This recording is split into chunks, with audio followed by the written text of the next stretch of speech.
सहाय परमित त्रिमंड नमियो से जसवा गुरु वेश विगुप्त रुई गुप्त ज्ञान सहकार तारण तरण समर्थ मुनि गुरु संसार निवास धर्म ज्योत तहु जिन भरती जो मैं विनाश भाग्य गुण ज्ञान पर ये को गुरु को धर्म को नमस्कार जय जय बोलिए जय दोस्तों।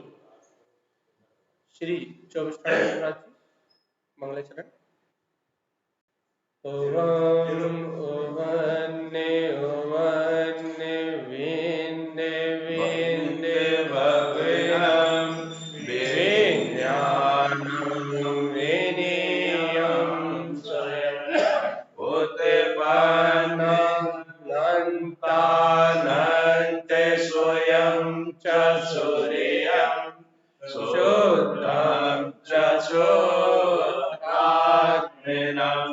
ओवन स्वभाव मनस्य ममेलं मैं मूर्ति ज्ञानं लोकालोक स्वयं सुरं च सूर्यं सुन्नं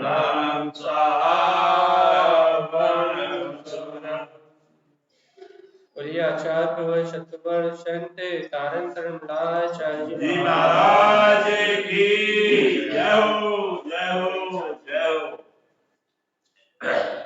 एक साथ मंत्र उच्चारण करेंगे।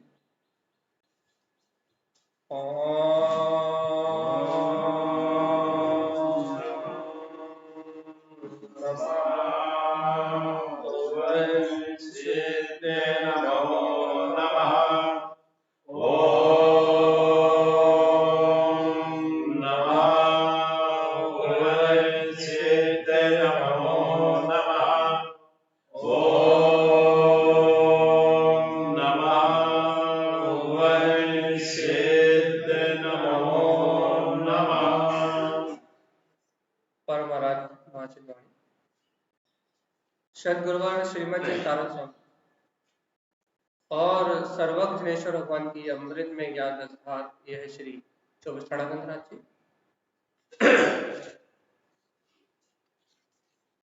जहाँ श्रीमद जैन तारण स्वामी हम सभी भक्त जीवों को आत्मानुभव के मार्ग से जोड़ रहे हैं, क्योंकि कोई भी प्राणी हो ये तो जानता ही है, थोड़ा बहुत भी उसे तत्व ज्ञान है, आत्मज्ञान है या फिर मोक्ष मार्ग को समझता है, तो प्रत्येक प्राणी को ये पता है कि बिना अनुभव के मुक्ति होने वाली है। मुक्ति के लिए अनुभव चाहिए, इस संसार में रहने के अनुभव चाहिए, इसलिए संसार में रहने के लिए आपको अनुभव की आवश्यकता पड़ती है। कैसा अनुभव चाहिए प्रताप भैया? संसार में काय का अनुभव चाहिए? किस चीज में हमारा हित है, किस व्यक्ति का व्यवहार कैसा है।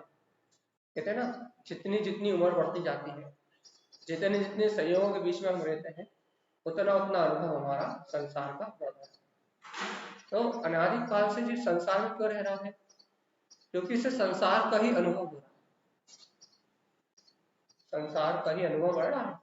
कैसे खाना, कैसे पीना, संसार में कैसे कमाना, कैसे पैसे इकट्ठे करके पाप परिग्रह में कैसे रत रहना, सुख दुख, इंद्रियों के सुख दुख हो रहा है कि नहीं हो रहा? तो अपन को निरंतर संसार का अनुभव हो रहा है, संसार की अनुभूति में अपन डूबे हुए हैं, इसलिए अपना संसार जैसा का तैसा चल रहा है। और यदि इस संसार को क्षय करना है, इस संसार से बाहर निकलना है, इस संसार की जन्म मरण की संतति को नष्ट करना है, तो भैया इस जीव को आत्म अनुभव, अपने गायक स्वभाव का अनुभव प्रकट करना पड़ेगा। अनुभव के बिना नहीं होगा, क्योंकि बिना अनुभव के संसार में जब नहीं रह सकते कि कहाँ जाना कहाँ नहीं जाना, कैसा करना कैसा नहीं करना, कौन हमारा हित सोचता है कौन हमारा अहित सोचता है, जब सुख काय में मिलेगा, दुख काय में होगा। जब संसार में अपन अनुभव के बिना नहीं जी सकते, तो भगवान आत्मा ये बताया अपन क्या आध्यात्मिक चेतना को जागरण करने के लिए या फिर अपने मुक्ति के मार्ग को प्राप्त करने के लिए क्या बिना अनुभव के अपना काम चल सकता है? अनुभव के बिना कुछ होना, अनुभव के बिना हम कुछ प्राप्त कर सकते नहीं कर सकते ना। तो ये बात तो निश्चित होती है कि अपने को यदि अपना कल्याण करना है तो आत्म अनुभव प्रगटाना ही पड़ेगा। अब बात ये चल रही है कि संसार का अनुभव इंद्रिय विषयों के माध्यम से उद्गल का है, वो तो संसार का अनुभव इंद्रिय विषयों के माध्यम से सहज हो जाता है। संसार का अनुभव करने के लिए तो सहज इंद्रिय विषयों का माध्यम, उद्गल पदार्थ को ठंडी गर्मी को अनुभव करने के लिए है ना 5 इंद्रिय विषय और मन है, ये अनुभव कर लेते। लेकिन भैया आत्मा का अनुभव करने के लिए क्या करना पड़ेगा? संसार का अनुभव करने के लिए तो मन है, इंद्रिय विषय है और अनादि काल से जीव की प्रवृत्ति बहिर्मुख है। तो अनादि काल से बहिर्मुख प्रवृत्ति होने के कारण से और इंद्रिय विषयों की रुचि होने के कारण से ठंडी का, गर्मी का, भूख का, प्यास का, सुख का, दुख का, ताता का, अताता का अपने आप वेदन हो जाता, होता कि नहीं होता? 5 इंद्रिय मन के निमित्त से संसार अनुभूति, संसार के इंद्रिय विषयों की अनुभूति तो सहज होती है। लेकिन बताओ तो भगवान जी आत्मा का अनुभव करने के लिए क्या चाहिए? क्या चाहिए? आत्मा अनुभव करने के लिए क्या चाहिए?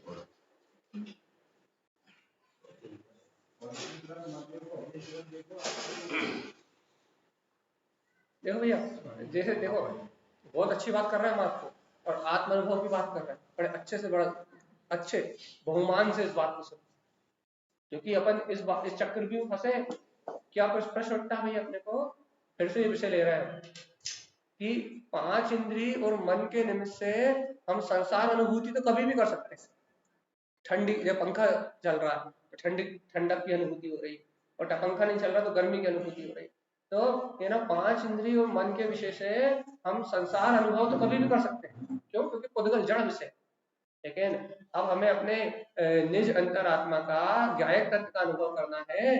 भैया संसार का अनुभव करने के निमित्त तो ठसाठस भरे हुए, लेकिन आत्म अनुभव करने का निमित्त क्या है? चैतन्य स्वभाव का अनुभव करने का क्या निमित्त? अपने ज्ञायक तत्व को अतीन्द्रिय आत्मा को अनुभव करने का क्या निमित्त? क्योंकि बिना अनुभव के मुक्ति नहीं होगी। जैसे संसार का अनुभव है ना, वैसे ही आत्मा का अनुभव होना चाहिए। भैया अपनी बात एक हो गई कि संसार का अनुभव करने के लिए सारे निमित्त, अपना अनुभव करने के लिए अपनी अनुभूति का अपने आत्मा की रुचि। हाँ भाई साहब, स्वा की रुचि ही और वैसा ही अपना उपयोग चलेगा। जहां का रुचि होगी वैसी उपयोग चलेगा। तो अपनी रुचि होगी ना, स्वात्मा की रुचि होगी तो धीरे धीरे वो हो जाएगा बाहर। अपनी रुचि होगी, बाहर का अरुचि होना ही है। बहुत अच्छा। तो क्या कह रहा है? अपना अनुभव करने के लिए क्या चाहिए? ये बात तो सही है, अपने को आत्मा की रुचि चाहिए, क्योंकि आत्मा की रुचि के बिना अपना उपयोग अंतर्मुख नहीं होगा। ये बात बिल्कुल सही है, लेकिन क्या करना पड़ेगा? जैसे कि भैया बाहर का निमित्त करने के लिए मन और इंद्रिय है, वैसे ही भैया सुनो ना, जैसे वो निमित्त है वैसे ये बताओ आत्मा का अनुभव करने के लिए दर्शन ज्ञान है कि? अपन हमेशा पर निमित्तों को देखते हैं कि भाई मन है, वचन है, इंद्रिय विषय है। अपन हमेशा उन निमित्तों को महत्वपूर्ण करते हैं। क्या निमित्तों को महत्वपूर्ण करते हैं भैया? कि कर्म के संयोग है, वो कर्म संयोग से मन और इंद्रिय के निमित्त से हम संसार अनुभव को कर रहे हैं। लेकिन भगवान जी एक बात तो बताओ, आत्म अनुभव करने के लिए तुम्हारे पास आत्मा है कि नहीं? दर्शन ज्ञान है कि नहीं? चेतन लक्षण में मेरा वीतराग स्वभाव है कि नहीं? तो जैसे कि संसार का अनुभव करने के लिए मन इंद्रिय आदि निमित्त है, वैसे आत्म स्वभाव का अनुभव करने के लिए तुम्हारा गायब तत्व भगवान आत्मा ज्ञाता दिष्टा स्वभाव ये है कि नहीं है? और देखो तो संसार का अनुभव करने के लिए निमित्तों की आवश्यकता है। मन होना चाहिए, इंद्रिय होना चाहिए, कर्म संयोग होना चाहिए, पुण्य पाप का उदय होना चाहिए। लेकिन आत्म अनुभव करने के लिए तो किसी अन्य निमित्त की अधीनता ही नहीं है। यदि अपने को उस स्वभाव का अनुभव हो जाए, अर्थात यदि अपन उस स्वभाव को स्वीकार कर लें कि वो ज्ञाता दृष्टा चेतन स्वभाव, वो अविनाशी सत्ता ही मेरी है, तो उस आत्मा का अनुभव करने में एक क्षण की देर लगने वाली नहीं। अपन हमेशा बाहर के निमित्तों को महत्वपूर्ण करते हैं। कैसे महत्वपूर्ण करते हैं? बहुत अच्छे से, सरल सी बात है और अनुभव प्रमाण सिद्ध होगी। अपन बाहर के निमित्तों को महत्वपूर्ण करते हैं। क्या महत्वपूर्ण करते हैं? अपन ही कहते हैं कि भाई हम घर में उलझे हुए, अपन खुद कहते हैं। हम खुद ही कहते हैं कि हम दुकान में उलझे हुए। हम खुद ही कहते हैं भैया, क्या कहते हैं कि हम अपनी इंद्रिय विषयों की रुचि छोड़ नहीं पा रहे। हम खुद ही कहते हैं। हम खुद ये नहीं कह पाते कि हम तो ज्ञायक से भगवान आत्मा है, घर का परिणमन हो रहा है, दुकान का परिणमन हो रहा है, और पुण्य और पाप की वजह से कि ना ये बाहर की संपदा आ रही है, और हम खुद ही नहीं कहते ना, हम खुद ही नहीं मानते। हम खुद ही बाहर के संयोग रूप निमित्तों को इतना अधिक महत्वपूर्ण करते हैं, इतना अधिक महत्वपूर्ण करते हैं कि उन संयोगों के महत्व के कारण से हमारी स्वचेतना दब जाती है। स्वचेतना का दबना मतलब समझते हैं? सोई हुई आत्मा, सही है। स्वचेतना का दबना मतलब हम अपनी मान्यता के बल पे, हमारी जो अज्ञान मानता है ना, हमारी अज्ञान मान्यताओं के बल पे जो हमारा अंतर का जो पौरुष है, सम्यक रूप सकता है कि नहीं आत्मा, हमें सम्यक दर्शन प्रकट करना है, चल वो तो पर्याय है, लेकिन आत्मा में सम्यक रूप सकता है कि नहीं? आत्मा में अविनाशी अपना रत्नत्रय स्वभाव है कि नहीं? अनादि अनंत है ना, तीनों काल है ना।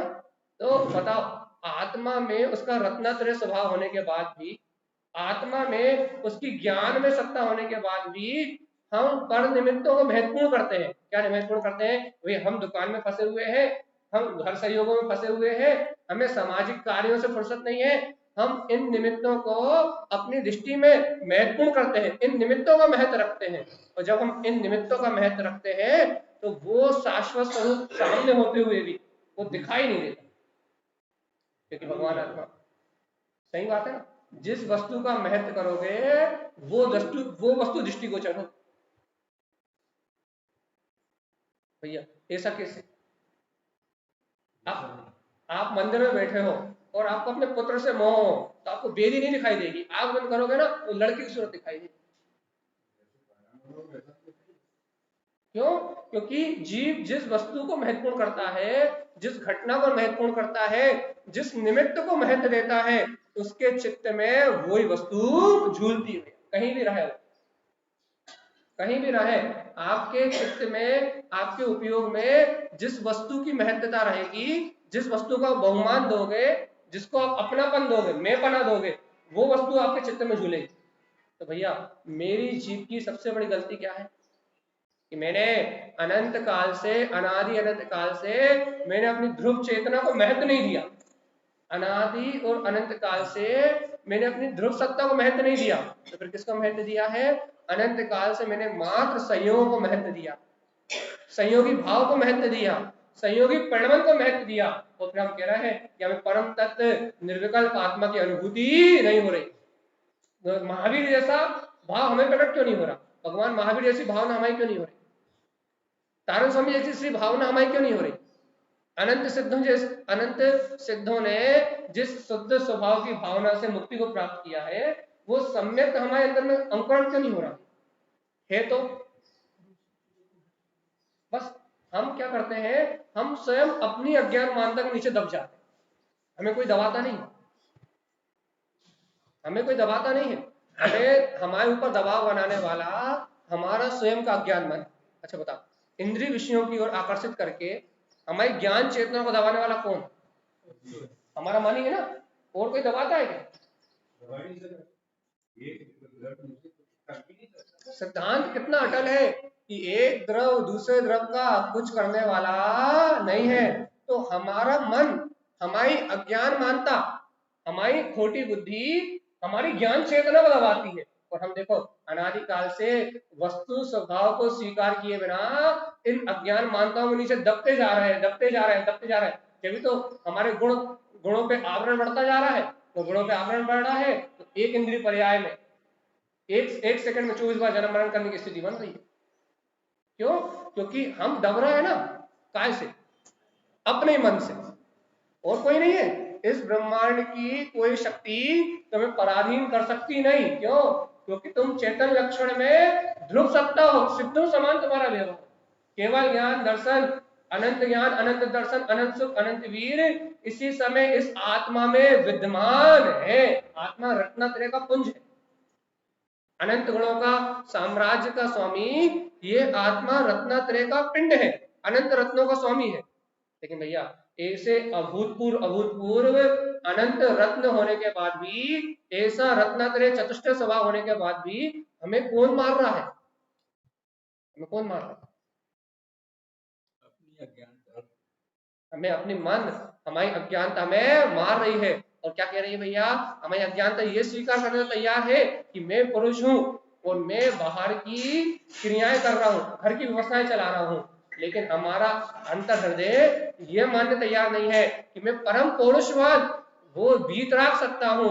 जैसा आनंद सिद्ध भगवान भोग रहे हैं वैसा परम आनंद मेरे अंतर में इस समय है। मेरा हृदय ये मानने तैयार है। और फिर पर पर्याय को महत्वपूर्ण करते हैं, पर पर्याय की दिन रात चर्चा करते हैं, पर पर्याय में दिन रात रत रहते हैं, और फिर आंख बंद करके कहते हैं भैया कि भैया हमें आत्मा की अनुभूति नहीं हो रही। कैसे होगी? अच्छा होगा महत्व पैसे का हो और समय का न बैठ जा, क्या दिखेगा? दुकानदार आया कि नहीं आया, माल बिका कि नहीं बिका, कितने बजे आएगा, कितना हिसाब था, उसे कितना लेना था, उसकी उधारी वसूल नहीं हुई। लोग की परिणति महत्वपूर्ण हो, धन महत्वपूर्ण हो, और आंख बंद कर समय करके बताओ, करके बता। होगी नहीं, होगी नहीं। यदि धन महत्वपूर्ण हो, इंद्रिय विषय महत्वपूर्ण हो, यदि बाहर के भौतिक विषयों का महत्व हो, और आप समय करके बताओ कैसे? हो ही नहीं सकती। कारण क्या है भैया?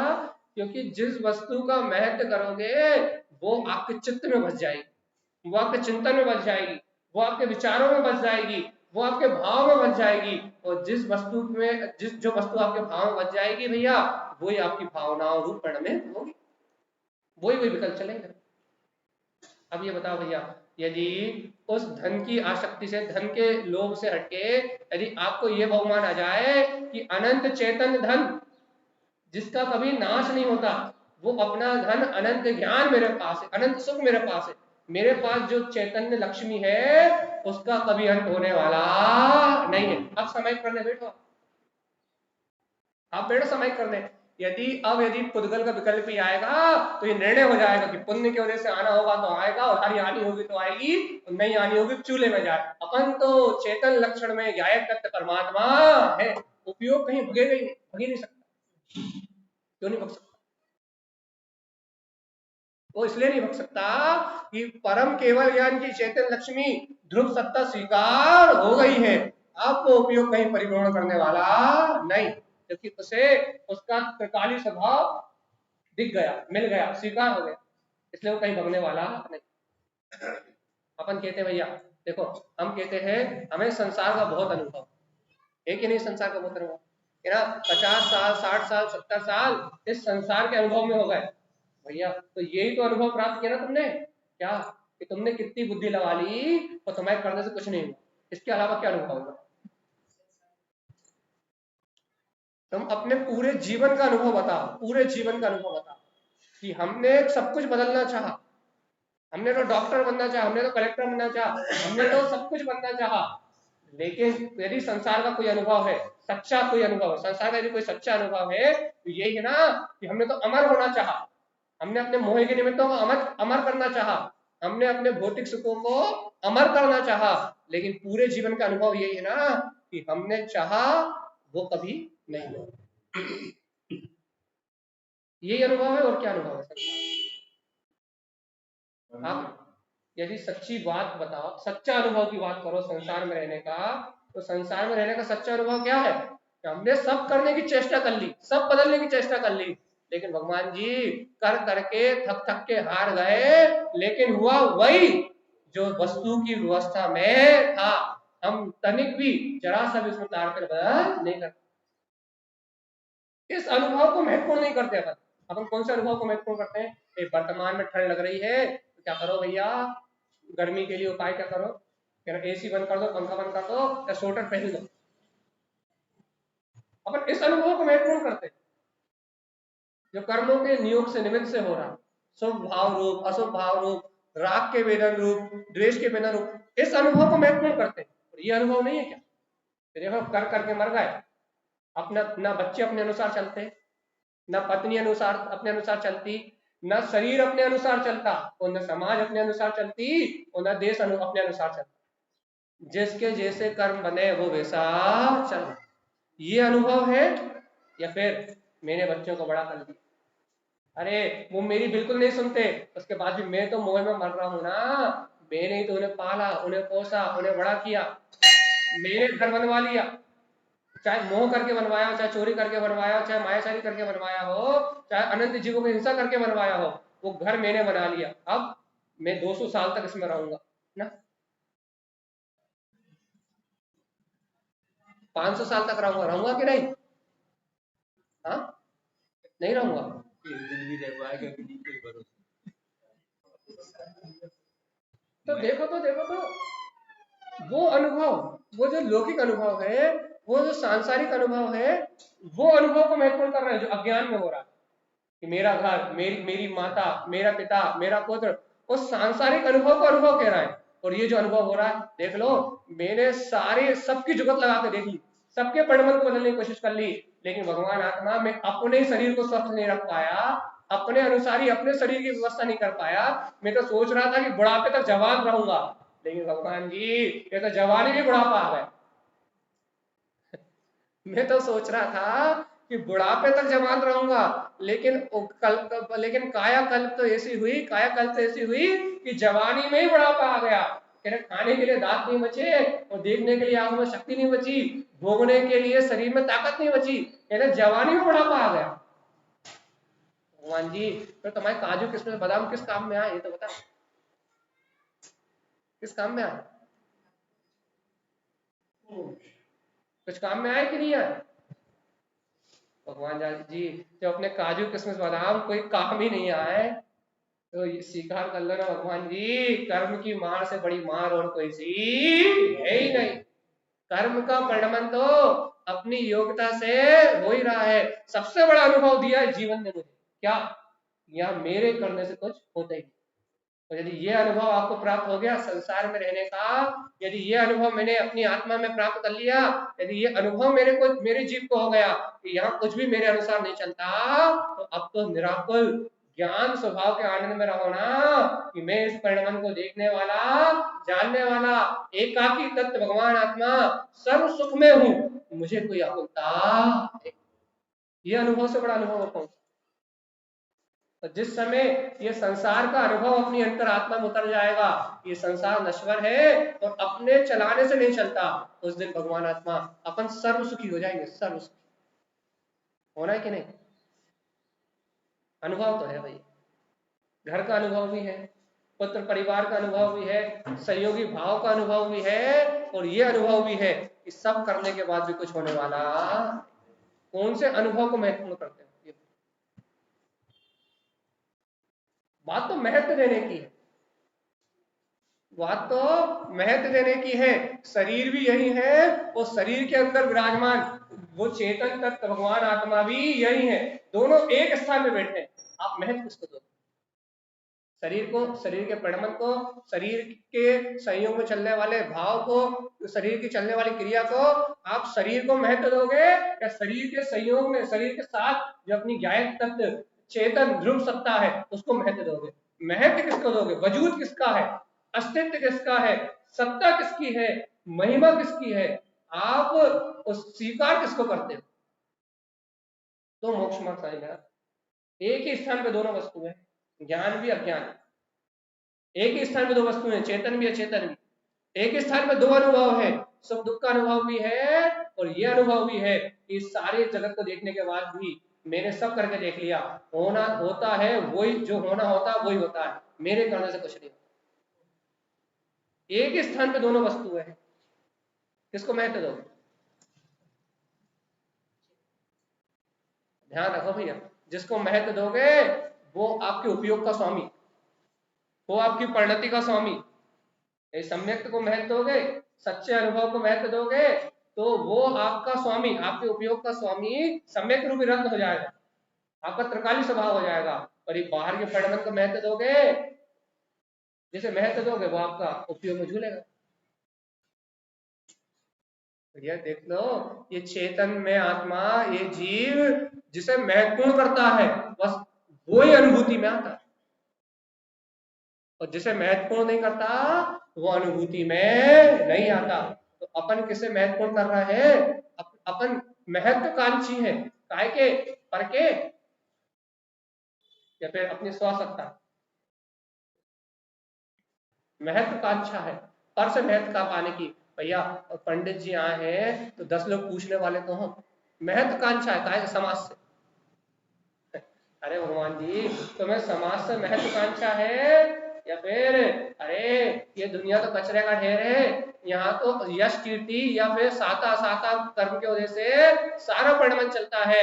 अरे यदि महत्व यदि किसी का है, यदि महत्वाकांक्षा है, तो सिद्ध परमात्मा बनने की महत्वाकांक्षा करो ना, अरिहंत होने की महत्वाकांक्षा करो ना, कि जो जहां बैठा हो घर में भी तुम्हारा नाम स्मरण करे। अरिहंत सिद्धों का नाम तो पूरी दुनिया घर में भी स्मरण करती है। अरे महत्वाकांक्षा है, दुनिया से कुछ नहीं चाहते हो, संसार में समाज में कुछ नहीं चाहते हो, तो अरिहंत सिद्ध हो जाओ ना, तीनों लोग तुम्हें वंदना करेंगे। समाज से पूजने की भावना क्यों है? तीनों लोगों में पूजने की भावना करो ना। यश कीर्ति चाहिए ना, तो तीर्थंकर जैसा करो, छोटे मोटे में क्या रखा? अरे पुण्य वैभव भी चाहिए ना, तो साथ ही से पुण्य का वैभव तीर्थंकर कर प्रकृति को बंद करो, या फिर केवली परमात्मा हो जाओ, तीनों लोग बंधन नहीं हो जाओ। यदि महत्व भी करना है, महत्वाकांक्षा रखना है ना, तो ऐसी महत्वाकांक्षा रखो ना कि दोबारा फिर किसी से भीख मांगना ही नहीं पड़े। ऐसी महत्वाकांक्षा क्यों रख रहे हो? जब थोड़ी देर पहले मांगा फिर मांगने चले, फिर मांगा फिर मांगने चले। ऐसी महत्वाकांक्षा रखो ना जिसकी पूर्ति होने के बाद दोबारा इच्छा ही प्रकट ना हो। तो एक छोटी मोटी रख रहा है, भाई अध्यक्ष बन जाओ, मंत्री बन जाओ, नेता बन जाओ, अभिनेता बन जाओ, थोड़ी देर बाद फिर दूसरी होगी, फिर थोड़ी देर बाद फिर तीसरी होगी, और फिर वो अनंत होती जाएगी। करना तो इसी करो ना, एक बार में टंटा खत्म, एक बार पूरी हुई तो फिर हमेशा के लिए अपने शाश्वत सिद्ध ध्रुव पद को प्राप्त करके और अनादि अनंत काल तक अपने अतीन्द्रिय आनंद में रहेंगे। ऐसी महत्वाकांक्षा करो जिसकी पूर्ति होने के बाद मुझे दोबारा मांगने की जरूरत ना पड़े। आ रही कि नहीं आ रही? चित्त में बैठ रही कि ऊपर से जा रही? आ रही? महत्व समझ में आ रहा है? अपने ध्रुव तत्व भगवान आत्मा, अपनी स्वसत्ता के स्मरण का, अपने स्वसत्ता को स्वीकार करने की महिमा समझ में आ रही है कि इस चैतन्य मात्र पदार्थ को स्वीकार करने से सभी कांक्षाओं की पूर्ति अपने आप हो जाती है। क्यों? क्योंकि निकांक्षित स्वभाव, इसमें इच्छा नहीं है, अपेक्षा नहीं है, कांक्षा नहीं है, वांछा नहीं है, भय नहीं है, रोग नहीं है, शोक नहीं है। जैसे अरिहंत परमात्मा 18 दोषों से रहित है, वैसे ही मेरा वीतराग स्वभाव इन समस्त दोषों से रहित है। भूख है, ना प्यास है, ना जन्म है, ना मरण है, ना आश्चर्य है, ना खेद है, ना श्वेत है, कुछ भी नहीं है, सिर्फ आनंद है बस। एक ही नहीं सीखा। देखो भैया याद रखना, जब तक अपनी ध्रुव सत्ता को महत्वपूर्ण नहीं करोगे, जब तक स्वयं में बैठे भगवान आत्मा का महत्व नहीं जानोगे, जब तक सिद्ध स्वभाव को महत्वपूर्ण नहीं करोगे, तब तक उसकी अनुभूति करना संभव नहीं। ज्ञान और अज्ञान दो वस्तु एक साथ, लेकिन जो आत्मार्थी जीव होते हैं वो ज्ञान से आकर्षित होते हैं, तत्व ज्ञान से आकर्षित होते हैं। उन्हें स्वाध्याय के लिए समय मिल जाता है, चिंतन के लिए समय मिल जाता है, समय के लिए समय मिल जाता है। लेकिन भैया जो ज्ञान से आकर्षित नहीं होते, तत्व ज्ञान से जो आकर्षित नहीं होते, उन्हें भैया समय नहीं मिलता। क्यों समय नहीं मिलता? उन्हें दुकान से समय नहीं मिलता, उन्हें उनकी नींद नहीं खुलती, उन्हें बाहर के क्रियाकलापों से समय नहीं मिलता। क्यों समय नहीं मिलता? क्योंकि उनको अपने चैतन्य तत्व का ज्ञान का आकर्षण नहीं है। और जिसे अपने ज्ञान स्वभाव का आकर्षण नहीं है, अपने स्वतत्व का आकर्षण नहीं है, उन्हें अपनी आध्यात्मिक चेतना को जागृत करने के लिए, अपने स्वतत्व को जागृत करने के लिए समय नहीं। तो कितनी बड़ी बात है। बिना अनुभव के जीवन जी रहे हो क्या? हमें इतना अनुभव है कि व्यापार में लॉस हो ही नहीं सकता। क्यों नहीं हो सकता? क्योंकि पूरा जीवन व्यापार किया है और व्यापार में इतना अनुभव है कि घाटे जैसा कोई काम हो ही नहीं सकता। इतना कॉन्फिडेंस होता है अपने कि हम जिस चीज में हाथ डालते हैं वो चीज सोना हो जाती है। धूल को भी यदि मुट्ठी में उठा ले तो वो स्वर्ण हो जाएगी भैया। क्यों? क्योंकि हमारा पुण्य इतना तीव्र। ये बात तो समझ में आएगी कि हम जिस चीज को हाथ में उठा ले, यदि मिट्टी भी हाथ में रख ले तो वो मिट्टी सोना हो जाती है। कारण क्या? पुण्य। तो भगवान जी तुम इस पुण्योदय से यही तो निर्णय करो कि तुम्हारा पुण्योदय है इसलिए तुम हाथ लगाते हो तो सोना हो जाती है, और यदि उसी वस्तु को दूसरा हाथ लगाता है तो वो मिट्टी हो जाती है। बात तो ये निर्णय करने के लिए ये उस वस्तु स्वभाव को व्यक्त करने की वाली बात तो है कि तुम हाथ लगाते हो सोना हो रही है तो दूसरा हाथ लगा रहा है तो मिट्टी हो रही है। तो ये अनुभव नहीं है कि तुम्हारा खुद का भैया, ये अपना अनुभव नहीं है क्या कि पुण्य के वजह से सोना तो पाप की वजह से मिट्टी। और यदि अभी हमारा पुण्य उदय, हम कितने अच्छे व्यापार में कुशल हो, और यदि हमारा पाप उदय आ जाए और दुकान में आग लग जाए, मकान में आग लग जाए तो फिर, या बैंक डूब जाए तो फिर अब भी रोडपति करोड़पति से रोडपति होंगे कि नहीं? भगवान जी अपना जीवन भर का अनुभव है कि बाहर का परिमाण अपनी क्रम नियत अवस्था से कर्म के उदय से अपने अनुरूप ही चलता भैया। बाहर के परिमाण को बदलने की सामर्थ्य मेरे जीव में नहीं है। भगवान आत्मा जब इतना बड़ा अनुभव साथ लेके चल रहे हो, ज्ञाता बन के आनंद में रहो ना, कर्ता बन के रोने की क्या जरूरत? दिन भर के विकल्पों में सुबह शाम दिन रात बाहर के विकल्प में उलझ के अपनी आत्मा का नाश क्यों कर रहे हो? अरे सिद्ध समान सदा पर मेरो, ऐसे आनंद में रहने में क्या आकुलता है? यदि ऐसा कह रहे हो कि हमें जीवन जीने का बहुत अनुभव है, कितने साल के हो गए? 60 साल के, 70 साल के, 80 साल के हो गए, 80 साल का अनुभव है जीवन जीने का। क्या अनुभव है? कि कोई किसी का साथी नहीं है। तो फिर तुम किसका साथ ढूंढ रहे हो? कि बच्चे मेरी सेवा कर देंगे? अरे जब तुम्हारा स्वयं का 80 साल का अनुभव है, जब तुम्हारा स्वयं का 70-80 साल का अनुभव है कि यहाँ कोई किसी का साथ देने वाला नहीं है, जिसके पुण्य योग होते हैं उनका कार्य सिद्ध होता है और जिनके पाप योग होते हैं उनका कार्य सिद्ध नहीं होता।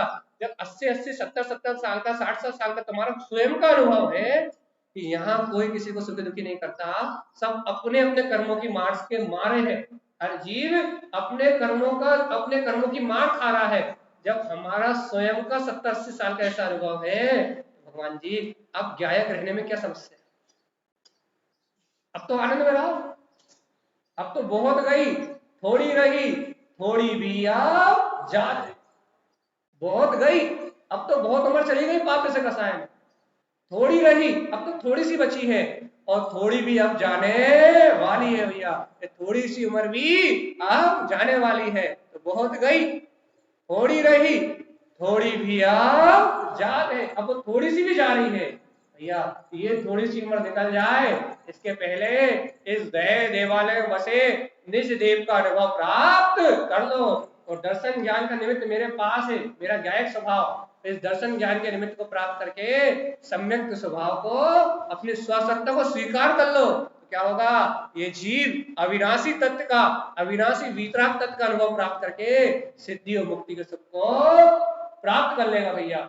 जन्म मरण की बाधा से छूट जाएगा और अबाधा अपने वीतराग स्वभाव का अनुभव करके और जार गति 84 लाख के द्वंद्व से निकल जाएगा। ये उपाय है, ये अपने जीवन भर के अनुभव का सार है। अपने खूब सेवा करके देख ली, खूब भैया सब कुछ करके देख लिया, खूब चाहा अपन ने कि भैया अपने भोग या अपने मोह के निमित्त शाश्वत रहे, लेकिन किसी को रोक नहीं पा। जीवन भर का अनुभव है भाई। यदि इसके बाद यदि ऐसा संसार का अनुभव प्राप्त करने के बाद भी यदि हम संसार के परिणाम से भिन्न अपने स्वगायक तत्व का बोध न जगा पाए, सम्यक ज्ञान का अंकुरण न कर पाए, तो अपन ही मूर्ख हैं, अपना मन अपने को दबाता है। देखो अच्छा बताओ, आपका खुद का अनुभव है कि कोई किसी के साथ नहीं जाता, कितने लोगों को मरघट छोड़ा है तो कितने में आग लगाया है। अब 70-80 साल की उम्र में 50 तो हो ही गए होंगे, वो तो ज्यादा गए होंगे मेरे ख्याल। कितने हो गए? सैकड़ों हो गए ना। बोले साल में 20-25 को रोज ही छोड़ने जाते हैं। तो भगवान जी जब 70-80 साल की उम्र हो गई अपनी, या 50 साल की उम्र हो गई, 40 साल की उम्र हो गई, अब सैकड़ों लोगों को जब तुम शमशान घाट में जला आए, तो भी तुम ये निर्णय नहीं कर पाए कि जिन सैकड़ों को हम जला के आए हैं वो ही शरीर ये है, वो ही ये शरीर है। जैसे हम इन सबको जला के आए हैं वैसे ही हमें भी एक दिन उठा के कोई ना कोई उस आग में झोंक देगा। अरे भगवान जी, जैसे वो मिट्टी हो गए वैसे ही ये मिट्टी है। अब जब मिट्टी है तो मोह का है। अब तो इस देह से भिन्न मैं एक अखंड अविनाशी ज्ञायंत भगवान आत्मा ही हूँ, इस परम सत्य को अनुभव कर लो ना भगवान जी। जब वो मिट्टी हो गए, हम खुद आग लगा के आ गए, तो हमें आग लगाने वालों की कमी है क्या? यहाँ मरोगे और समाज इकट्ठी हो जाएगी, वो कहेगी जल्दी ले जाओ, दुकान जाना है, भोजन बनाना है, या यहाँ आके काम करना। यही दशा है। जब पता ही अनुभव प्रमाण सिद्ध है, इतने सारे छोड़ आए और हमें छोड़ने वालों की कमी नहीं है। भगवान जी ये दुनिया तुम्हारा क्रियाकर्म करे,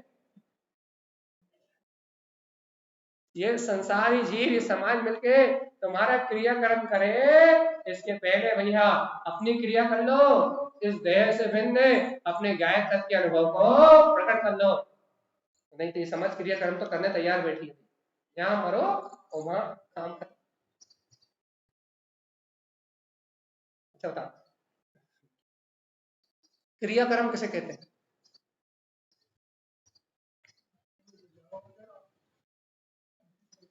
अंतिम संस्कार रूप क्रियाक्रम तो मैंने देखा, ये भी तो क्रियाक्रम है। जब बोल रहा हूँ ये क्रियाक्रम है, उठ रहा हूँ क्रियाक्रम, ये मुर्दा ही तो कर रहा, वो भी क्रियाक्रम और ये भी तो क्रियाक्रम। बोलना, खाना, पीना, सोना, जागना आत्मा थोड़ी करती। जैसे वो क्रियाक्रम है, वो देखो देखो देखो, जैसे मरने के बाद मुर्दा का क्रियाक्रम समाज करती है, वैसे ही जीते जी ये शरीर का जो क्रियाक्रम है, मन वचन काया की समाज है ना, ये द्रव्य कर्म की समाज, लोक कर्म की समाज, भाव कर्म की समाज, ये समाज मन वचन काया के परिणाम का क्रियाक्रम कर रही कि नहीं कर रही? अच्छा तुमको द्रव्य कर्म, भाव कर्म, नो कर्म ना हो तो क्रियाकर्म हो सकता है क्या? बोलना, बताना, खाना, पीना, सोना, जागना, उठना, बैठना, चलना, फिरना, अच्छा बुरा, न्याय अन्याय, ये सब यदि कर्मों की समाज ना हो ये क्रियाकर्म हो सकता है? करके अच्छा बिना कर्मों के करके बताओ,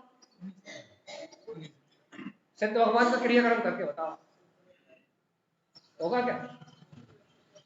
क्यों नहीं हो सकता? सिद्ध भगवान का क्रियाकर्म करो, हो सकता है?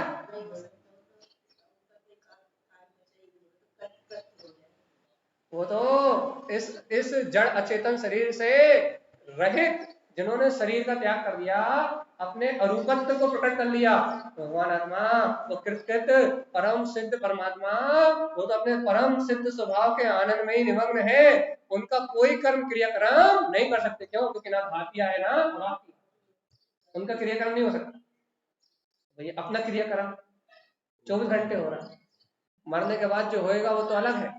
जीते जी हो रहा है, कहीं द्रव्य कर्म की समाज मार रही है, कहीं भाव कर्म की समाज मार रही है, और कहीं नो कर्म की समाज मार रही है, रोज जला रही है। तो ये जीव जल रहा है मोह में, राग में, अज्ञान मानता में कि हाँ मेरे को असाता हो रही है, मेरे को पीड़ा हो रही है, मेरे ही मोह के निमित्त है, मेरे शरीर में सुख दुख हो रहा है। ये वो कर्मों की समाज क्रियाकर्म कर रही है और बेचारा जीव जल रहा है राग देश की अग्नि में, राग देश की अग्नि में झुलस रहा है।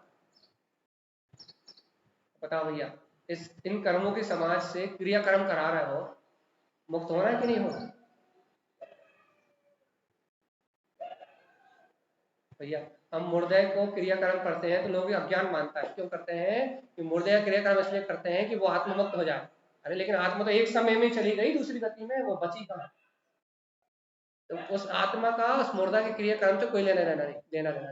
मतलब समाज की व्यवस्था चलाने के लिए है कि सारे घर में मुर्दा पड़ा रहेगा तो बदबू मारेगा, और हम मांसाहारी तो है नहीं, इतने इतने अज्ञानी है तो है नहीं, घर में कोई मरा हुआ तो मार के खा जाए, इतने बड़े बड़े तो है नहीं।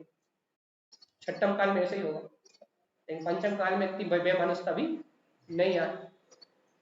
तो इतने निम्न अपन छठम काल जैसे तो है नहीं कि अपने वालों को मरा मरा खा जाए, इतने तो दूसरों को मार के तो खा सकते हैं, लेकिन अपने जिनसे अपना मोह उन्हें मार के नहीं खा सकते, है ना।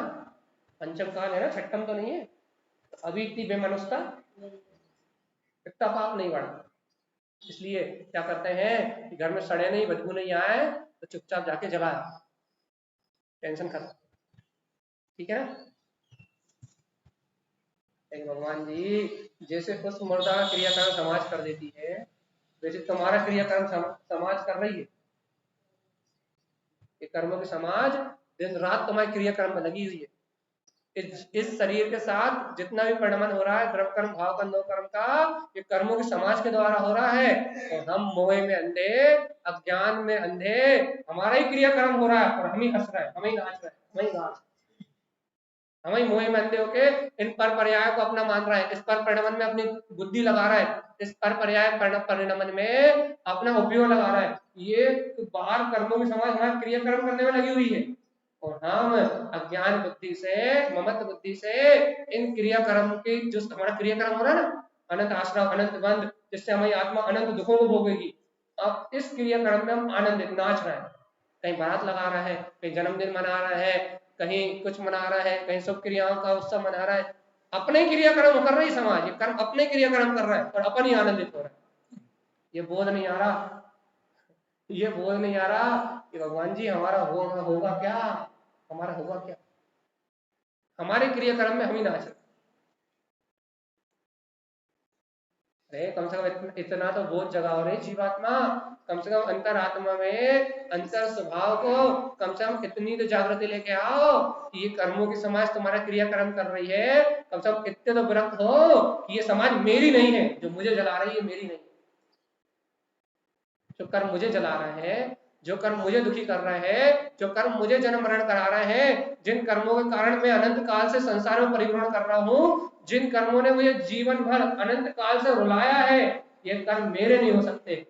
जो मुझे जन्म मरण करा रहा है वो कर्म मेरे हो ही नहीं सकते।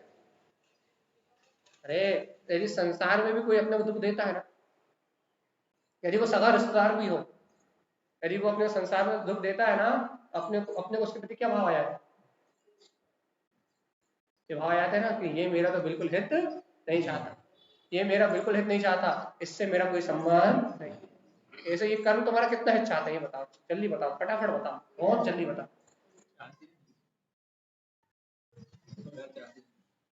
ये कर्म तुम्हारा कितना हित चाहते हैं? इतना सब हित का चाहते हैं क्या? ये तुम्हारा इतना सब हित कर सकते हैं क्या? इन कर्मों के संयोग से तुम्हारा इतना सब हित हो सकता है? भगवान जी सोचो, जो कर्म में मेरा एक रंच मात्र भी हित नहीं कर सकते, जिन कर्मों के द्वारा मेरा एक समय का हित नहीं हो सकता, मैं उन कर्मों की समाज में पागल हूँ और अपने सिद्ध स्वभाव को भूला हुआ, अपने अनंत चतुष्टय में शुद्ध स्वरूप को भूल के मैं इन कर्मों की समाज को अपना मान के बैठा। कर्मों से माता मिली, कर्मों से पिता मिले, कर्मों से भाई मिला, कर्मों से ये पुण्य की वस्तु मिली, कर्मों से रोग मिले, कर्मों से शोक मिले, कर्मों से ये बाहर के सारे संयोग मिले, और मैं इन कर्मों को अपना मान के बैठ गया। ये माता नहीं कर्म है, ये पिता नहीं कर्म है, ये धन नहीं कर्म है, ये इंद्रिय विषयों के जो सुख मिल रहे हैं, ये भाव जो चल रहा है राग आदि के, ये तुम्हारे नहीं, ये कर्म है, ये कर्म है, और ये तुम्हारा क्रियाकर्म करने में लगे। और तुम बड़े आनंद में, अज्ञान भाव के साथ तुम बड़े आनंद में हंस रहे हो कि मैं कर रहा हूँ, मैं भोग रहा हूँ, मैं खा रहा हूँ, मैं पी रहा हूँ, मैं सुखी हो रहा हूँ, मैं दुखी हो रहा हूँ। कर्म तुम्हारा क्रियाकर्म कर रहा है, अपना क्रियाकर्म कर रहा है, और अपन ही पागल बने हुए। कितनी बुरी दशा है जीव की। जो महाशत्रु है उन्हें अपना मान के बैठा, और भक्ति कर अरिहंत की। अरे जिन्होंने कर्म रूपी शत्रुओं को जीत लिया है, अरिहंत उन घातिया कर्म रूपी शत्रु को, अरिहंत जिन्होंने उन कर्मों का हनन कर दिया है, उन अरिहंत की भक्ति कर रहा है। और भगवान जी खुद भक्ति उनकी कर रहा है जिन्होंने कर्मों को नाश कर दिया, और खुद खुद क्या कर रहा है? खुद कर्म करने में लगा है कि मैं ना करूं तो कैसे जग का परिणमन चले। भक्ति किनकी कर रहा है? जिन्होंने कर्मों को नाश दिया, जिन्होंने कर्मों को भेद दिया, और अरिहंत सिद्ध आचार्य साधु उपाध्याय की भक्ति कर रहा है, और खुद क्या कर रहा है? कर्मों पे कर्म बढ़ाते जा रहा है, कर्मों में लग के कर्मों का ही आश्रय करते जा रहा है। खुद को अपनी स्वसत्ता का बहुमान नहीं आ रहा, खुद को अपने स्वचेतन स्वभाव की महिमा नहीं आ रही। मैं तो सिद्ध हूँ, शुद्ध हूँ, मुक्त हूँ, एक अखंड अभेद अविनाशी पूर्ण तत्व ज्ञायक तत्व भगवान आत्मा हूँ। खुद को अपनी स्वसत्ता का बहुमान नहीं आ रहा, तो भक्ति किसकी कर रहा है? जिनके कर्म नहीं, अरिहंतों की, सिद्धों की भक्ति उनकी, और भावना कर्मों में रत रहने।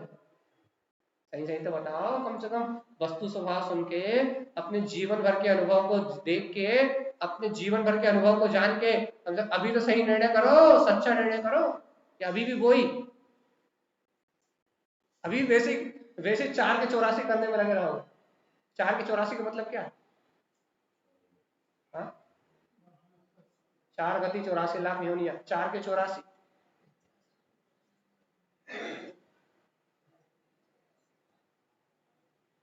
अभी भी 4 के 84 करोगे क्या? नहीं।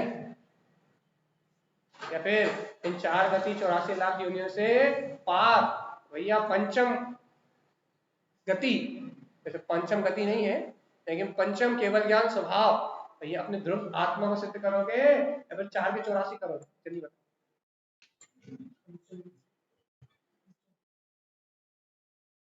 नहीं हो रहा स्वीकार,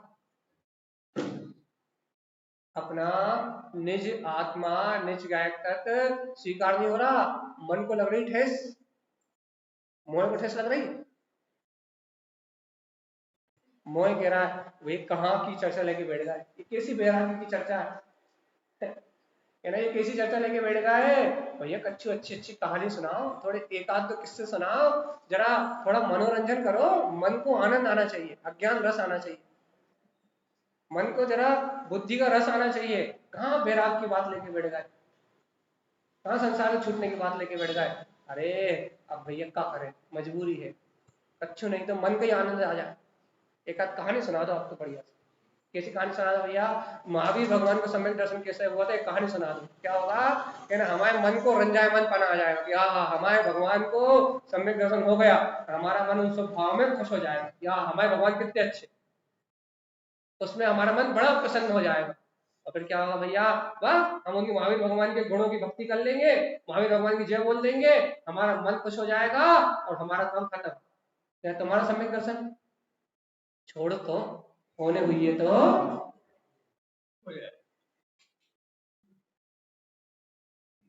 छोड़ो तो, क्या ना कहाँ लगे हो, छोड़ो तो तुम कहाँ लगे हो, क्या ना भगवान महावीर हो गया, इतने ही बहुत है। तो हमारे भगवान को सम्यक दर्शन हो गया, ये नहीं इतना ही बहुत है तुम्हारा, है ना हमें अपने की चिंता ही, ये तो जीव की परिणति है। ये वैराग की चर्चा मत करो, ये बात ही मत कहो कि कर्म हमारा क्रियाकर्म कर रहा है, ये बात ही मत कहो कि कर्मों के समाज से हमारा दिन रात क्रियाकर्म हो रहा है, राग देश में हमारी आत्मा दिन रात झुलस रही है, ऐसी वैराग की चर्चा मत करो, सिद्ध स्वभाव की बात मत कहो। क्या कहो, भैया ये कहो हमारे भगवान महावीर की जय, हमारे तारा स्वामी की जय, उनकी बात करो, उनकी बात करके मन थोड़ा प्रसन्न रहेगा, स्वभाव बन जाएंगे बढ़िया, नमोकार मन पढ़ के स्वभाव आ जाएंगे, हमें लगेगा कि हम तो धर्मात्मा है, और हम अपने दिन भर के कार्य फिर व्यस्त हो जाए। फिर हम कर्मों के समाज में तो लगे, स्वभाव भी कर्मों के समाज है और अशुभाव भी कर्मों के समाज, तो कर्मों की समाज के बीच में रहना अच्छा लगता है कि नहीं लगता, और अपने गायक भाव में रहना कठिन लगता है, भारी लगता है। फिर अपने जीवन भर का अनुभव किस काम का, मुझे बता दो। कर्मों के थप्पड़े खा रहे हो दिन रात, तो दिन रात वो कर्मों के थप्पड़े खा रहे हैं अपन, तो अपने को वो जो कर्मों के थप्पड़ पड़ रहा है, तो जीवन भर का अपना अनुभव किस काम का, ये बता दो। अरे आज भी सिद्धों भगवान जैसी अनुभूति अपन नहीं कर पा रहे, तो जीवन भर के संसार के अनुभव का क्या लाभ? अनुभव का लाभ तो यही होता है, अनुभव से जीव को यही लाभ होता है कि अपने अनुभव से जीव क्या करता है, जीवन जीने की कला सीख जाता है। अनुभव का ये तो लाभ। बुजुर्गों के पास क्यों रहते हैं अपन, बुजुर्गों की संगति क्यों करते हैं, क्योंकि उनके साथ रहने से जीवन का अनुभव मिलता है और जीवन जीने की कला आ जाती है। इसीलिए रहते हैं कि नहीं रहते। बुजुर्गों का सम्मान क्यों, बुजुर्गों को घर में रखना जरूरी क्यों, तो उनके साथ रहने से जीवन जीने का तजुर्बा प्राप्त होता है, इसलिए ना। नहीं तो वृद्धाश्रम में फेंका, और आजकल तो फेंक ही रहा है ना। तो बुजुर्गों के साथ रहने का क्या फायदा, जीवन का तजुर्बा, जीवन का अनुभव प्राप्त होता है, यही है ना। भगवान जी जब अनुभव अनुभव से जीवन जीना सीखते हैं ना, भगवान जी इन कर्मों के साथ रहते रहते इन पुण्य पाप की वस्तुएं कभी मिली, कभी बिछड़ गई, कभी अपन पसंद हो गए, कभी अपन दुखी हो गए। जब अपने मन की इच्छा पूर्ति हुई तो बारातें लग गई, और जब अपने मन की इच्छा पूर्ति नहीं हुई तो अर्थियां उड़ गई। कोरोना आया तो लाशों पर ढेर लग गए, और भगवान जी जब तक कोरोना नहीं आया था या कोरोना चला गया तो आज हम फिर इंद्रिय विषय भोगों में जैसे कि तैसे संतप्त हैं। तो भैया हमारे जीवन भर का अनुभव क्या बोल रहा है, क्या बोल रहा है, यहाँ तो सब पुण्य पाप की माया है, सब पुण्य पाप का खेल है। कब कौन सा परिणाम, किसकी परिणति बदलेगी, और कब ये काल का चक्र अपना पलटवार करेगा, कब ये काल चक्र पलट जाएगा, किसी का कोई भरोसा नहीं है। इसलिए समय रहते इस देह देवालय में बैठे हुए अपने सिद्ध परमात्मा को नमस्कार तो कर लो, नमस्कार तो कर लो भैया। क्या कि मेरा मुझे बारंबार नमस्कार है, मेरे अंतर में बैठी हुई मेरी ध्रुव सत्ता को मेरा नमस्कार है। नारद स्वामी ने सूत्र दिया है, श्रुतम देव देवम शुद्धात्म तत्व। कौन से ग्रंथ का, कौन से ग्रंथ का, श्रुतम देव देवम शुद्धात्म तत्व, कौन से ग्रंथ का, याद है सबको, रोज पढ़ते हैं लोग। मालाराम जी नारद स्वामी ने सूत्र दिया है, श्रुतम देव देवम शुद्धात्म तत्वम। अरे श्रुत में जिस देव को नमस्कार किया गया, श्रुत पूरा द्वासंग, पूरा जनागम, पूरी द्वासंग वाणी, पूरा जिन श्रुत जिस देव की वंदना करता है, श्रुतम पूरी द्वासंग में जनवाणी जिस देव के अधीन है, वो श्रुतम, वो श्रुतों में, उस श्रुत में भी देव देवम, उस जनवाणी में भी जिसे देवों का भी देव, अर्थात जिसे अरिहंत सर्वग देव जिन आगम में देव है, उस श्रुत में उस देव का भी देव जिसे कहा है, उस श्रुतम देव देवम, उस देवों के देव को शुद्धात्म तत्व मैं अपने हृदय में नमस्कार करता हूँ। ऐसा नारद स्वामी ने सूत्र दिया मालारोहण जी ग्रंथ। करोगे कि नहीं नमस्कार, किसको, कौन है, श्रुत में जिसकी महिमा है, द्वासांग में पूरी जनवाणी जिसके सहकार से निकली है, कौन है वो, जल्दी कौन है वो, याद आ रही कि नहीं आ रही उसकी, कौन से नंबर की गाथा है वो, श्रुतम देव देव है 10 नंबर की, नंबर की। जो सत्य तत्वम षट्रव युक्तम पदार्थ काया गुण क्षेत्र विश्वम प्रकाशम तत्वानि वेदम श्रुतम देव देवम शुद्धा। देखो क्या लिखा है, जे सत तत्व, 7 तत्वों में, 6 द्रव्यों में, 9 पदार्थों में, पंचस्तिकाएं में यदि कोई सत्य है तो गुण क्षेत्र जानने वाला है, देखने वाला है, अनुभव करने वाला है, तो वो चेतन लक्षण में मेरा ज्ञायक स्वभाव ही है। विश्वम प्रकाशम तत्वानि वेदम, जो संपूर्ण विश्व का प्रकाश कर रहा है और संपूर्ण तत्वों का वेदन करने वाला है, जिसमें वेदन करने की सामर्थ्य है, तो कौन है, श्रुतम देव देवम, श्रुत में भी जनवाणी में भी इसे देवों का देव कहा है, कौन है भैया जिसकी इतनी महिमा कह रहे हो, शुद्धात्म तत्वम, वो मेरा मुझको नमस्कार है, वो मेरा ही अविनाशी शुद्धात्म तत्व है, जिसे नमस्कार करने से अनंत चतुर्गति की यात्रा का समापन हो जाता है। किसको नमस्कार करो, अदेव को, कुदेव को, मिथ्यादेव को, पेड़ को, पहाड़ को, नदी को, पैंतर को, भूत को, पलित को, किसको, किसको, आप जानो भाई, यहाँ लिखा तो ऐसा ही है, 27 तत्वों में गुण चेतन लक्षण में संपूर्ण विश्व को प्रकाशित करने वाली वो शक्ति जिसमें समस्त पदार्थों का वेदन हो रहा है, समस्त तत्वों का वेदन हो रहा है, जनवाणी में भी जिसे देव कहा है, वो श्रुतम देव देवम शुद्धात्म तत्वम, वो मेरा निस्वदेव, मेरा शुद्धात्मा है, जिसकी वंदना से, जिसके अनुभव से, जिसके वेदन से जन्म मरण की पीड़ा नष्ट हो जाती है और ये जीव सिद्ध दशा को प्राप्त कर लेता है। बताओ भैया, -5 5 मिनट शेष बस, क्या करना है? अरे इतनी तारन तरन देव के मुखारविंद से निकली हुई इतनी अमृत में वाणी सुनने के बाद क्या अपने निज देव को नमस्कार करने का भाव होता है? क्या दुनिया में देवों को ढूंढते हो, मंदिरों में, मस्जिदों में, कहाँ ढूंढते हो? इसके ऊपर वाले गाथा में कहा था उन्होंने, ज्ञानम गुणम चरणस शुद्धस बीर्जम, ज्ञान में गुण में आचरण करते हुए शुद्धस बीर्जम, शुद्धता का बीर, शुद्धता को पुरुषार्थ प्रकट करो, नमामि नित्यम शुद्धात्म तत्वम। यदि इस तीनों लोगों में कोई नमस्कार करने योग्य तत्व है तो नमामि नित्यम शुद्धात्म तत्वम, तो इस देह देवालय में बैठा हुआ मेरा निःशुद्धात्मा ही मेरी वंदना करने के लिए एकमात्र अधिकारी। क्यों? क्योंकि उसकी वंदना करने से तुम स्वयं वंदनीय हो जाओ। उस शुद्धात्मा की जिसने वंदना करी वो अरिहंत सिद्ध हो गए। अरिहंत जिसका वेदन कर रहा है, सिद्ध जिसका वेदन कर रहा है, आचार्य उपाध्याय साधु जिसका वेदन कर रहा है, उसका वेदन, उसका वंदन अपन करेंगे तो अपन स्वयं ही अरिहंत और सिद्ध हो जाएंगे। होंगे कि नहीं? तो विश्वास है कि नहीं इस पे? भैया जी पे, ये याद रखना, भैया जी पे विश्वास नहीं करना। अरे अपनी श्रद्धा देने योग्य, अपना समर्पण देने योग्य, अपनी भावना का यदि कोई भगवान है, अपनी श्रद्धा का यदि कोई स्वामी है, अपने भैया अपने बहुमान के लिए यदि कोई है, अपने बहुमान करने योग्य यदि कोई है, तो वो अपने निज देह देवालय बैठा हुआ अपना निज स्वयं का देव, अपना शुद्धात्मा ही है, जो अपनी भक्ति के, अपने समर्पण के, अपनी श्रद्धा के, अपने बहुमान के, अपने सहकार के योग्य है। और जो उस शुद्ध तत्व का सहकार कर लेता है वो स्वयं सिद्ध हो जाता है। अपने लिए वही स्वामी है, वही त्रिलोकीनाथ है कि नहीं? उसकी महिमा है कि नहीं? उसकी वंदना।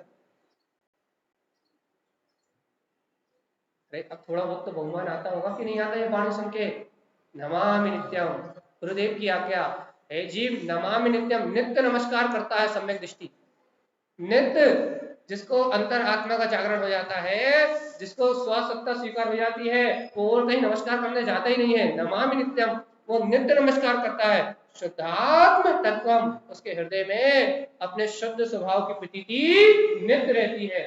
वो जो नित्य स्वयं पर नमस्कार करता है वो स्वयं परमात्मा हो जाता है। अपन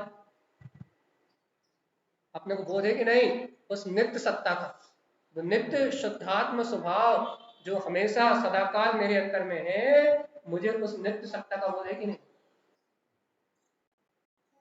तो एक आध बार दिन में 100-200 बार नहीं कर पाते, जिनवाणी को नमस्कार करने एक बार आते हो तो क्या एक आध बार ही, दिन में एक आध बार देव के नाम पे अपने निज देव को नमस्कार करने जाते कि नहीं जाते?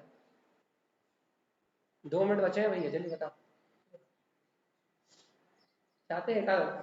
चैतन्य के चैत्यालय में निःशुद्धात्म तत्व परम देव के दर्शन करने के लिए दिन में एक आध बार जाते कि नहीं जाते? एक आध बार। यदि नहीं जाते तो गद गंगा हो जाएगी। 84 लाख, 4 के 84 हो, और 4 गति 84 हुए ना तो जीव को और छोड़ नहीं मिलेगा। वेदना जन्म मरण के अलावा 1 सेकंड में 24 बार जन्म और मरण, सोचो कितना आनंद है। यदि इस आनंद का उपभोग करना है, एक सुई लो तो घड़ी में देखो 1 सेकंड, 1 सेकंड में 24 बार अगर हाथ में मारो तो वो समझ में आ जाएगा कि 1 सेकंड में 24 बार जन्म मरण कैसा होता है। आनंद की अनुभूति होगी, और जिस आनंद की अनुभूति होगी उसे आप बता नहीं पाओगे। 1 सेकंड में 24 बार सुई अंदर बाहर करके देखो, वो जो आपको आनंद की अनुभूति होगी ना, आप उसे कह नहीं पाओगे। ये तो उसका एक अंश भी नहीं है। जो 1 सेकंड में 24 बार जन्म मरण करने वाले जीव को जो आनंद आ रहा है, ये उसका एक अंश भी नहीं, 1% भी नहीं। समझ में आ जाएगा कि 4 के 84 क्या होता है। आखिरी बात है, लास्ट चलती क्रिया। तो ये समय रहते चेतना है कि नहीं, ऐसे मरना, आत्म दर्शन करके समय दृष्टि होकर मरना है कि मिथ्या दृष्टि सहित मरोगे?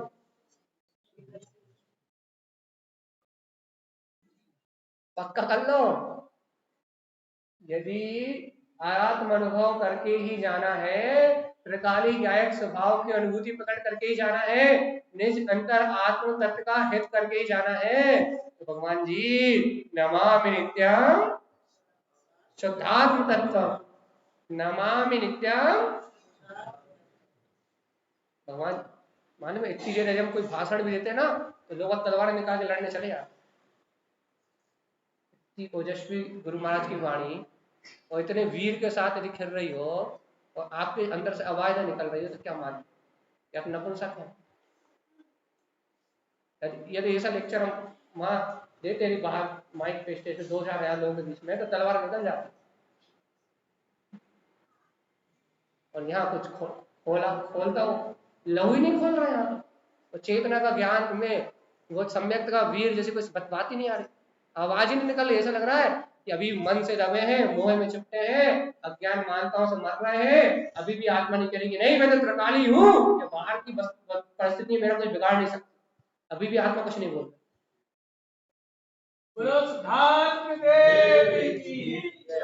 अरे कहीं तो बोल दो नमामि नित्यम शुद्धात्म तत्वम श्रुतम देव देवम। अरे अपने देह देवालय में बैठे हुए देव को नमस्कार तो कर लो। हम अपने चरण वंदन थोड़ी करवा रहे हैं कि अमित भैया निकल रहे हैं तो साष्टांग लेट के नमस्कार करो, ये थोड़ी करवा रहे हैं। अरे अमित भैया का करवाते तो अहंकार आता, मैं कैसे करूं, है ना? अपने शुद्धात्मा का नमस्कार करने में क्या अहंकार है? है कि कोई अहंकार? हम अपने प्रति झुकवाएं, कहें कि हम बाहर निकले और हमें नमस्कार करना, तो अहंकार आ सकता है, नाक आ सकती है बीच में, आ सकती कि नहीं? हमारी नाक भी क्यों करें, हम कोई कम ज्ञानी है क्या? ठीक है, मत करो। लेकिन भैया मेरे अंतर में जो मेरा शुद्धात्म तत्व है वो तो मेरा ही है ना, इसको नमस्कार करने में क्या अहंकार है? क्या कोई अहंकार? कोई अहंकार नहीं ना। तो फिर क्या करना है? श्रुतम देव देवम। बोलने बेकार है, तो शांत हो जा रहा है, हमें ही शांत हो जाए तो सही ना, हमें शांत हो जाए। अरे कह तो दो नमामि नित्यम, मैं अपने निजनाथ को नमस्कार करता हूँ, कोई पैसे नहीं लग रहा है। बोलिए श्री गुरु महाराज की जय।